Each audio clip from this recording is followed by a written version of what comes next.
คันหน้ามันพี่น้องรีวิวก็แค่หน้าพี่น้องแสบหน่อยยอดเดียวครับครับอะไรนี่พี่น้องโอ้น้ำจิ้มเขาผมอมลำผมอมลำปาเตเฮ็ด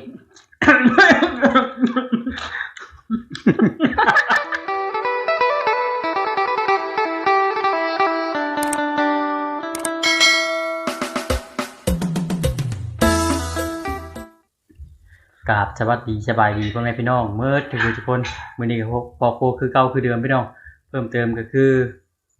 จุมื้อนี้พี่น้องจุเครื่องในหรือว่าปลาคิริวนั่นเองนะพี่น้องปลาคิริวคันแค่หน้าเนี่ยพี่น้องคันหน้าตาครึงกันตาลวกแล้วก็มาจิ้มนะพี่น้องลวกจิ้มเนี่ยแจ่วขมพี่น้องพอสิเอาใส่มานำพี่น้องใส่ผัดบะหมี่พี่น้องใส่หมดเลยได้ติ๊บน้อยนึงปลาคิริวมาเข้ากับติ๊บนึงพี่น้องเอาพี่น้องก่อนที่กินอย่าลืมกดไลค์กดแชร์กดติดตามพี่น้องช่องกินไปแชร์ไปในช่องเราพี่น้องฝากกำลังใจสาวในประโคนเด้อพี่น้องเด้อฝากติดตามทางเพจสาวในพอแชร์ได้พี่น้องเด้อมาพี่น้องกินด้วยกันวันนี้มาลองทรายพี่น้องสาวในกับปริมาณพี่น้องเนาะไม่ดูมีพี่น้องการเรื่องงานคือเก่านี่การเรื่องงานชายห้องพี่น้องมืดๆเนี่ยพี่น้องเว้ยมีพี่น้องขอมาให้จุเครื่องในเพื่อจะจัดให้แล้วเลยพี่น้องเว้ยมาเนี่ยเครื่องในนี่พี่น้องโอ้น้ำจิ้มเขาผมอมลำผมอมลำปาเตเฮ็ด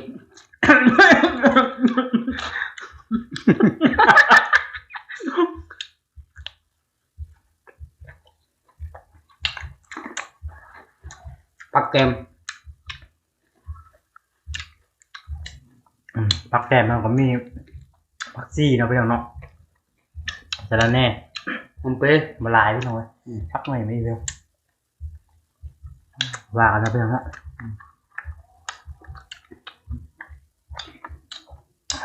จะพักพี่น้อง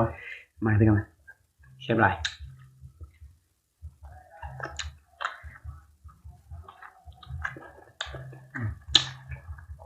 ข้าวท่าพี่น้อง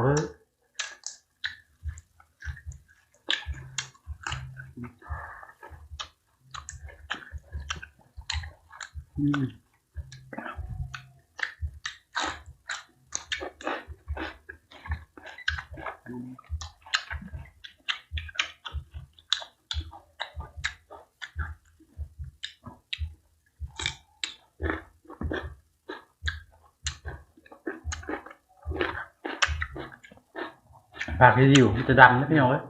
ผมชื่อคันหน้ามันพี่น้องที่อยู่ก็แค่หน้าพี่น้อง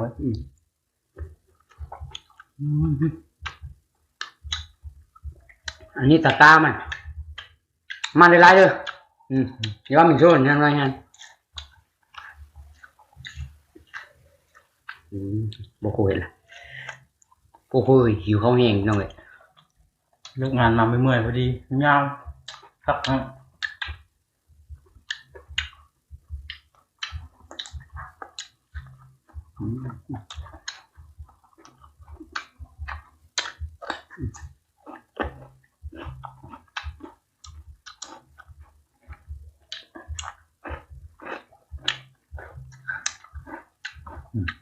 แสบหน่อย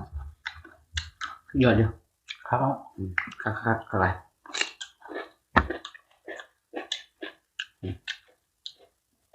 มีพี่น้องขอจุใส่มาหาไส้ว่าไรแบบนี้พี่น้อง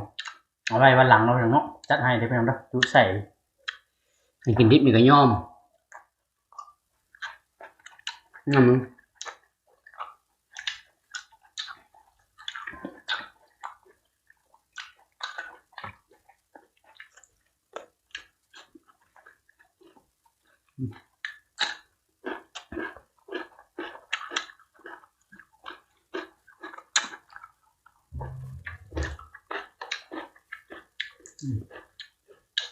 ช่วงนี้อาจจะเห็นอาจจะในห้องพี่น้องคนตกบ้างเรื่องงานยึกมั่งพี่น้องเลยอาจจะในห้องใจไปงัดตัวในห้องมันยากบ่ค่อยคักพี่น้องมึงไผ่บ่พอนะ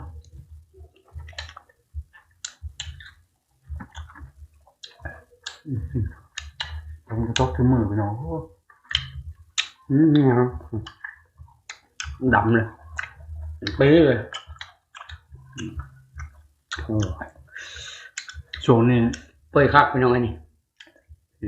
พักกับค่าตลาดพี่น้องน้ำท่วมชวนพัก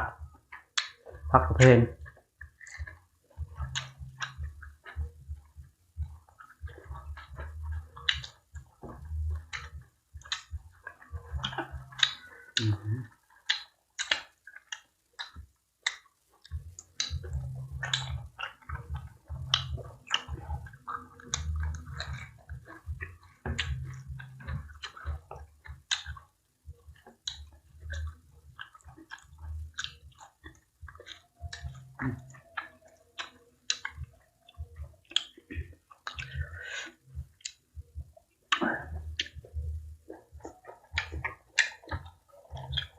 ผมก็โต๊ะ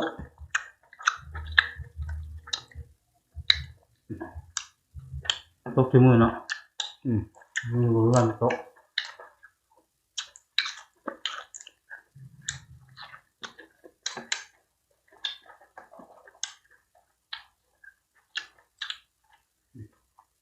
ความเป็นใหญ่เลยพี่น้อง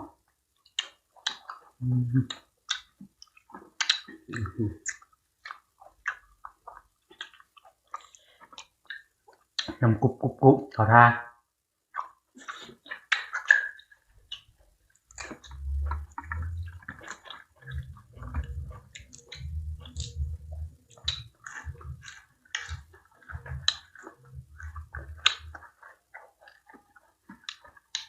ถ้าอยู่ไกลมากินน้ำกันได้ด้วยพี่น้อง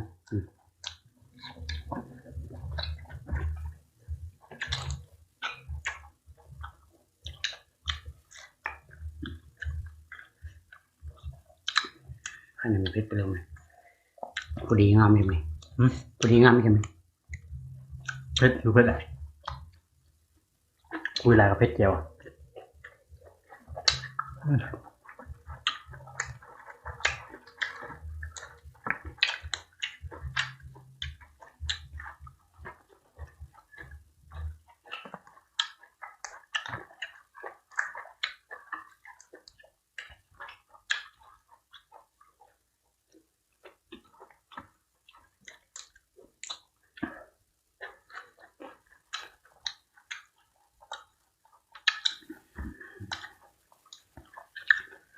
ที่เครื่องในมาโลนึงพี่น้องดูหลายอยู่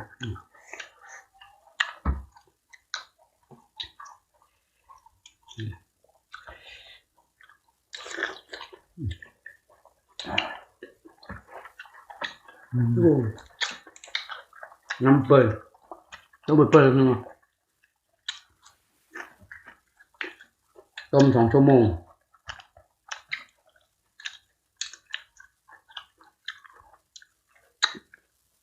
เปิดหลายกับไม่ใช่ปะดอกพอดีนะอันนี้พอดีเลยน้ำกรุบมีคลิปก่อนนะถึงเรื่องนั้นเดี๋ยวบอกผ่อนเปื่อยครับ ยำครับเสียบกระตามันนี่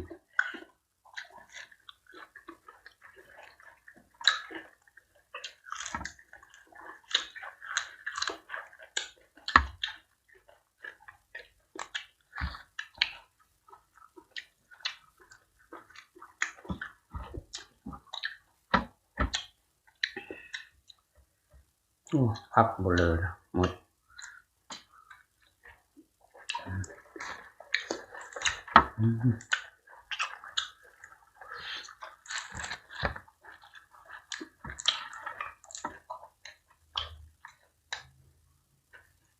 บอกเลยกำลังอยู่พี่น้อง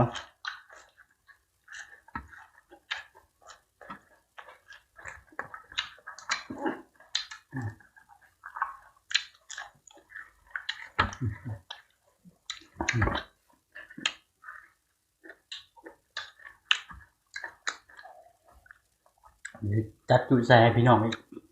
เรื่องของมาแล้ว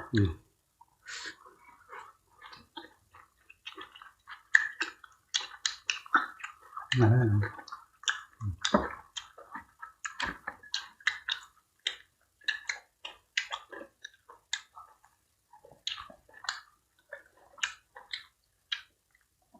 มันเข้ากันดีพี่น้องแจ่วของผมนะเว้ย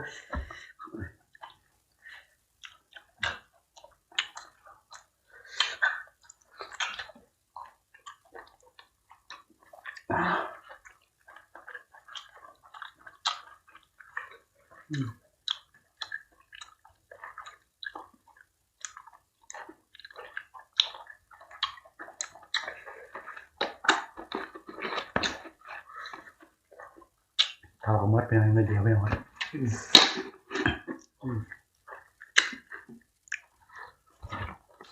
เอาพี่น้องครับคลิปนี้กับมดพี่น้องไว้ทั้งพักทั้งอัน